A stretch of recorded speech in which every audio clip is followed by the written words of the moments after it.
దేశంలోని పర్యాటక ప్రాంతాల్లో అత్యంత ఆసక్తికరమైన, అత్యంత మనోహరమైన ట్రిప్ ఏదైనా ఉంది అంటే అది లేహ్ లదాఖ్ ట్రిప్. లేహ్ లదాఖ్ ట్రిప్ పర్యాటనకు అతి గొప్పదని చెప్పుకోవచ్చు. జీవితంలో ఒక్కసారైనా ఇక్కడికి వెళ్ళాలనుకునేవారు లక్షల్లో ఉంటారు. హిమాలయ పర్వతాల అందాలు, చూడముచ్చటైన లోయలు, మంచు కరిగి ప్రవహించే హిమనీ నదులు, అందమైన సరస్సులు, వీటన్నిటి మధ్య ఈ ప్రదేశాన్ని భూమి మీదే అత్యంత అందమైనదిగా చేస్తాయి. వీటన్నిటి మధ్య అక్కడ విహరిస్తే మరో ప్రపంచంలో ఉన్నామా అనిపించే అనుభూతి కలిగిస్తూ ఉంటుంది. అలాంటి అద్భుతమైన పర్యాటక ప్రదేశాన్ని ఏటా లక్షల మంది పర్యాటకులు సందర్శిస్తూ ఉంటారు. వాళ్ళల్లో ముఖ్యంగా యూతే ఎక్కువగా వెళ్తుంటారు. అలాంటి లేహ్ లదాఖ్ ట్రిప్ గురించి ఇప్పుడైతే మనం తెలుసుకుందాం. నాకు ఓన్గా జరిగిన ఎక్స్పీరియన్స్తో నేను చెప్తున్నాను. ఏమన్నా తప్పులు ఒప్పులు చెప్పినా క్షమించండి. Hello everyone, welcome back to our channel travel with Jagadish. ఈరోజు అయితే మన వీడియోలో లదాఖ్ గురించి అయితే తెలుసుకుందాం. అసలు లదాఖ్ ఎలా రీచ్ అవ్వాలి, లదాఖ్లో చూడాల్సిన ప్రదేశాలు ఏంటి, లదాఖ్లో మనం ఎక్కడెక్కడ తిరగొచ్చు, అండ్ అలాగే లదాఖ్ సెల్ఫ్ టూర్ ఎలా ఉంటుంది, లదాఖ్ ప్యాకేజెస్ ఆప్షన్స్ ఏంటి, అండ్ అలాగే బడ్జెట్ అండ్ ఎటనరీ, మొత్తం వీటన్నిటి గురించి అయితే ఈ వీడియోలో అయితే డిస్కస్ చేద్దాం. ఇంకా లేట్ చేయకుండా వీడియోలోకి అయితే వెళ్ళిపోదాం. లదాఖ్ అనేది ఒక యూనియన్ టెరిటరీ. దీనికి వచ్చేసి లే వచ్చేసి ఒక క్యాపిటల్ అయితే, కార్గిల్ వచ్చేసి ఇంకో క్యాపిటల్. ముందుగా లదాఖ్ ఎక్స్ప్లోర్ చేయాలంటే కనుక మనం లే అయితే రీచ్ అవ్వాలి. ఇక్కడికి రీచ్ అవ్వడానికి 2 ఆప్షన్స్ అయితే ఉన్నాయి. ఒకటి బై రోడ్డు, ఇంకోటేమో ఫ్లైట్. ఫ్లైట్ ఆప్షన్ వచ్చేసి ఢిల్లీ నుంచి లేకి 365 డేస్ ఫ్లైట్స్ అవైలబుల్గా ఉంటాయి. 6K నుంచి 8K 9K అలా అయితే ఛార్జెస్ అయితే డిఫరెంట్గా ఉంటాయి. కొంచెం ముందుగా బుక్ చేసుకుంటే మనకు తక్కువలో అయ్యే ఛాన్సెస్ ఉంటుంది. జర్నీ టైం వచ్చేసి 1.5 hour అలాగా ఉంటుందన్నమాట. నెక్స్ట్ వచ్చేసి బై రోడ్డు. బై రోడ్ వచ్చే వాళ్ళందరూ కూడా అడ్వెంచర్ అనే చెప్పొచ్చు. బై రోడ్స్ బస్కి రావాలంటే కనుక మనకి కాశ్మీరీ గేట్ బస్ స్టాప్ నుంచి అయితే బస్సెస్ అవైలబుల్గా ఉంటాయి. 24 hours జర్నీ ఉంటుంది. లేదు బైక్స్ మీద వచ్చే వాళ్ళకైతే కనుక బైక్స్ రెంటల్ తీసుకొని వస్తూ ఉంటారు చాలామంది. వాళ్ళకైతే మాత్రం ఒక కొత్త అప్డేట్ అనమాట. రీసెంట్గా వచ్చిన అప్డేట్ ఏంటంటే లదాఖ్లో ఒక యూనియన్ అయితే ఉందన్నమాట, బైక్ రెంటల్ యూనియన్. ఆ బైక్ రెంటల్ యూనియన్ ఏదైతే ఉందో వాళ్ళు అవుట్ సైడ్ నుంచి వచ్చే రెంటెడ్ వెహికల్స్ ఏవైతే ఉన్నాయో వాటిని సైట్ సీయింగ్కి అలౌ చేయడం లేదు. ఈ విషయం అయితే మాత్రం మర్చిపోమాకండి. మీరు రెంటెడ్ బైక్స్ తీసుకొని వెళ్ళాలి అనుకుంటే మాత్రం లే రీచ్ అయిన తర్వాత లేలో అయితే మీరు రెంటెడ్ బైక్స్ అయితే తీసుకోవచ్చు. అక్కడ రెంటెడ్ కాస్ట్స్ వచ్చేసి ఇదిగోండి ఇలా కేటగిరీస్ కింద ఉంటుంది. Category A, category B, category C, category D, ఇవైతే చెక్ చేయండి. ప్రైజెస్ వచ్చేసి ఇలా ఉంటుంది. మీరు అక్కడికి వెళ్ళిన తర్వాత అయితే బైక్స్ అయితే తీసుకోవచ్చు. బైక్ ట్రిప్ ప్లాన్ చేసే వాళ్ళందరికీ మాత్రం మే టు నవంబర్ దాకానే ఛాన్స్ ఉంటుంది. మిగతా టైం అంతా కూడా స్నోతో కప్పబడి ఉంటాయి రోడ్స్ అన్నీ కూడా, అది కూడా గుర్తుపెట్టుకోండి. ఫ్యామిలీస్తో వెళ్ళే వాళ్ళకి మాత్రం నన్ను అడిగితే సింపుల్గా ప్యాకేజ్ తీసుకొని వెళ్ళడం అయితే బెస్ట్ అని చెప్తాను. ఇదంతా కూడా మీరు ఓన్గా ప్లాన్ చేసుకునే దానికంటే కూడా ప్యాకేజెస్ తీసుకుంటే ఢిల్లీ టు ఢిల్లీ ప్యాకేజెస్ అయితే ఉంటాయి. చాలా ఆప్షన్స్ ఉంటాయి. మన ఇన్స్టాగ్రామ్లో కానీ మనకి ఆన్లైన్లో కానీ చాలామంది చాలా ప్రొవైడ్ చేస్తూ ఉంటారు. వాటిలో ఒకటి ఏదైనా మంచిది ఎంక్వైరీ చేసి బెస్ట్ వన్ అయితే సెలెక్ట్ చేయండి. సెలెక్ట్ చేసి ప్యాకేజెస్ తీసుకొని ప్యాకేజెస్లో వెళ్తే మొత్తం కంప్లీట్గా వెళ్ళి వచ్చేదాకా కూడా ఎటనరీ బడ్జెట్ మొత్తం కూడా వాళ్ళే ప్లాన్ చేస్తారు. అది బెస్ట్ ఆప్షన్ అని అయితే చెప్తాను ఫ్యామిలీస్తో వెళ్ళే వాళ్ళకి. బైక్స్ మీద వచ్చే వాళ్ళకి మాత్రం 2 ఆప్షన్స్ అయితే ఉన్నాయి రూట్స్. ఒకటేమో శ్రీనగర్ రూటు, ఇంకోటేమో మనాలి రూటు. శ్రీనగర్ రూట్లో ట్రావెల్ చేయాలనుకునే వాళ్ళకు డే 1లో శ్రీనగర్ టు కార్గిల్, డే 2లో కార్గిల్ టు లే దాకా అయితే రీచ్ అవ్వచ్చు. మనాలి నుంచి వచ్చే వాళ్ళు అయితే అటల్ టన్నల్ మీదుగా డే 1లో సర్చు దాకా వచ్చి సర్చులో స్టే చేసి డే 2లో లే అయితే రీచ్ అవ్వచ్చు. లే సిటీ రీచ్ అయిన తర్వాత అయితే తక్కువలో తక్కువ మీరు కనీసం ఒక 12 గంటలైనా అక్కడ రెస్ట్ అయితే తీసుకోండి. మీ బాడీ అక్కడ వాతావరణానికి అయితే కొంచెం స్టేబుల్ అవ్వాలి, అలవాటు పడాలన్నమాట. ఎందుకంటే అది సీ లెవెల్ కంటే హై ఆల్టిట్యూడ్లో ఉంటుంది. బాగా హై ఆల్టిట్యూడ్ సిక్నెస్ వచ్చే ఛాన్సెస్ ఉంటాయి.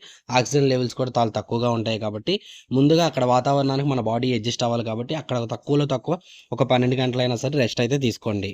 ఇంకా ఇదే కాకుండా మీలో ఎవరైనా బీపీ అండ్ అలాగే షుగర్ ఉండే పేషెంట్స్ ఎవరైనా ఉన్నా కూడా ముందుగానే ట్యాబ్లెట్స్ అన్నీ కూడా క్యారీ చేయడం అయితే మర్చిపోమాకండి.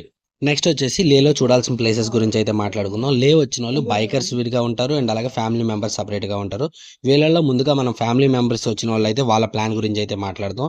డే 1లో మీరు లేలో ఫుల్గా రెస్ట్ తీసుకొని అక్కడ వాతావరణానికి మీ బాడీ అడ్జస్ట్ అయిన తర్వాత డే 2లో Leh palace, Shanti stupa, Zorawar fort, Thiksey monastery, view point, ఇలా ఇవన్నీ చూసుకున్న తర్వాత ఈవినింగ్ కల్లా లే మెయిన్ మార్కెట్కి వచ్చేస్తే లే మెయిన్ మార్కెట్ వచ్చేసి ఈవినింగ్ టైం వ్యూ అయితే చాలా బాగుంటుంది. అక్కడ కాసేపు టైం స్పెండ్ చేయొచ్చు అండ్ అలాగే అక్కడ దొరికే టిబెట్ ఫుడ్ కూడా చాలా బాగుంటుంది.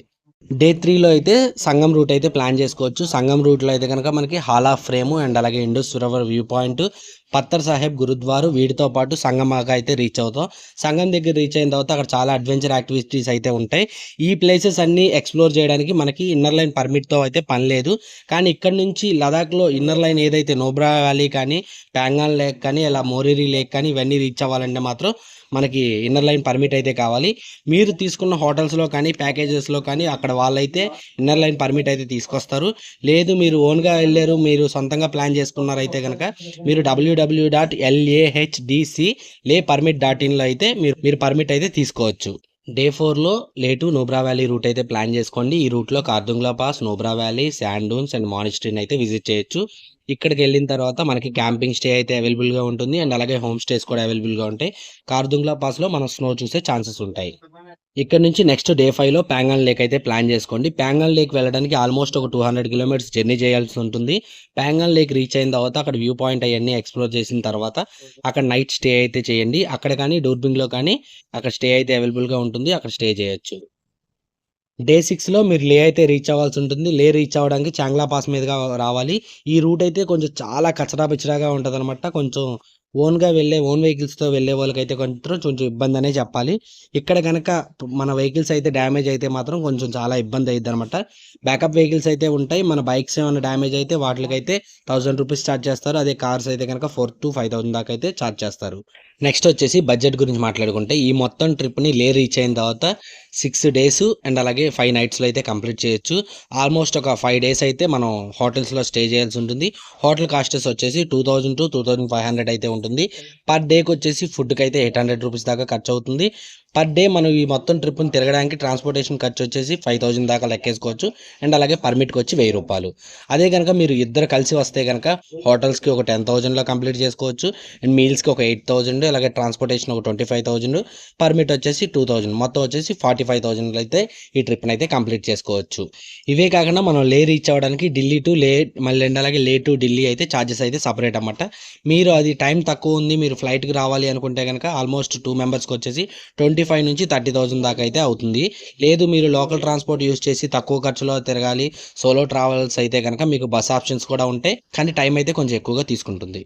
బస్సులో మీరు లే రీచ్ అవ్వాలంటే ముందుగా ఢిల్లీ నుంచి మనాలి దాకా అయితే ట్రావెల్ చేయాల్సి ఉంటుంది. అక్కడ దాకా అయితే ఛార్జెస్ అయితే 1500 అయితే ఖర్చు అవుతుంది. మీరు మనాలిలో ఒక నైట్ అయితే స్టే చేయాలి. స్టేకి అయితే ఓ 1500 దాకా ఛార్జ్ అవుతుంది. ఆ తర్వాత రోజు మనాలి నుంచి లే అయితే రీచ్ అవ్వాలి. లే రీచ్ అవ్వడానికి ఓ 3000 దాకా అయితే ఛార్జ్ అవుతుంది. మొత్తం కంప్లీట్గా ఈ ట్రాన్స్పోర్టేషన్కి వచ్చేసి 6,000 to 7,000 దాకా ఖర్చు అవుతుంది. మళ్ళీ అలాగే ఫుడ్కి అయితే సపరేట్ ఖర్చు ఉంటుంది. టైం వచ్చేసి 2 నుంచి 3 days అయితే పడుతుంది.